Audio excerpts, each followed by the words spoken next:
Suko at pagpapasakop. Bhagavad Gita 18.66 Salin. Iwan mo ang lahat ng anyo ng relihiyon at lubos kang magpasakop sa akin. Ililigtas kita mula sa lahat ng makasalanang bunga. Huwag kang matakot. Paliwanag.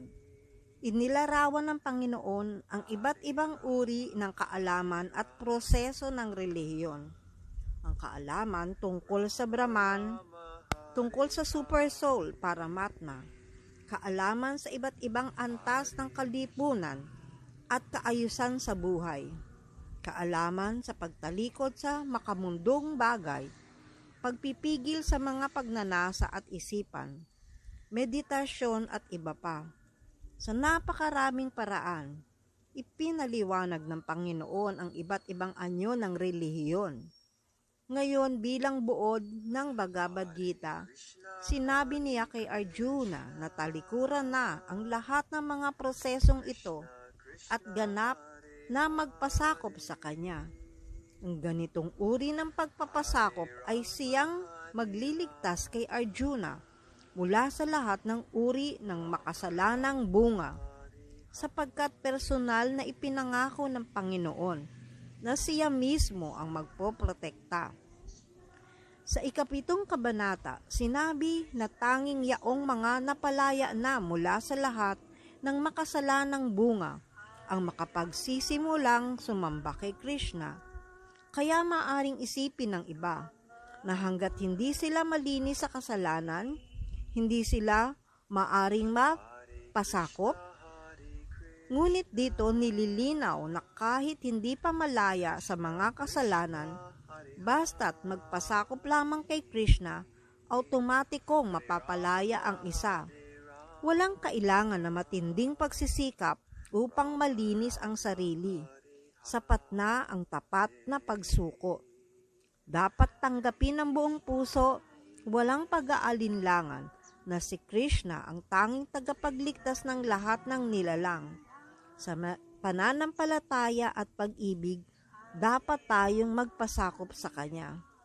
Ang proseso ng pagpapasakop kay Krishna ay inilalarawan din sa Hari Bhakta, Bilasa 11.67.6. Ayon sa landas ng debosyon, dapat lamang tanggapin ng isang tao ang prinsipyong panrelihiyon na magdadala sa kanya sa paglilingkod, bhakti sa Panginoon. Maaring isagawa ng isa ang kanyang tungkulin ayon sa kanyang katayuan sa lipunan. Ngunit kung sa pagsasagawa ng kanyang tungkulin ay hindi siya umabot sa kamalayan kay Krishna, ang lahat ng kanyang gawain ay walang kabuluhan. Anumang hindi umaakay sa perpektong andas ng kamalayan kay Krishna ay dapat iwasan. Dapat may tiwala ang isang tao na sa lahat ng pagkakataon ay poprotektahan siya ni Krishna sa anumang suliranin. Hindi na kailangang mag-alala kung paano mapananatili ang katawan at kaluluwa. Si Krishna ang bahala roon. Dapat tanging isipin ng isang tao na siya ay walang kakayahan sa sarili at si Krishna lamang ang tunay na saligan ng kanyang pag-unlad sa buhay. Sa sandaling seryosong magsimula ang isang tao sa paglilingkod ng may ganap na kamalayang Krishna, agad siyang napapalaya mula sa lahat ng karumihan ng material na kalikasan. May iba't ibang uri ng relihiyon at paraan ng pagpapadalisay tulad ng paglinang ng kaalaman, meditasyon, sa pamamagitan ng mistikong yoga at iba pa. Ngunit ang taong tunay na nagpapasakop kay Krishna ay hindi na kailangang dumaan sa napakaraming prosesong ito.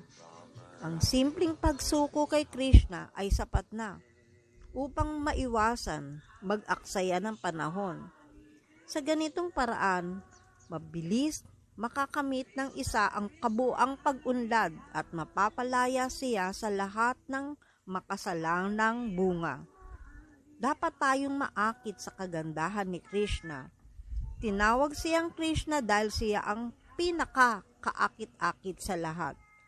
Ang sino mang naaakit sa kanyang kagandahan, kapangyarihan at kadakilaan ay tunay na mapalad. May iba't ibang uri ng mga transcendentalist. Ang ilan ay naaakit sa walang anyong liwanag ng Brahman. Ang ilan sa super soul, Paramatma.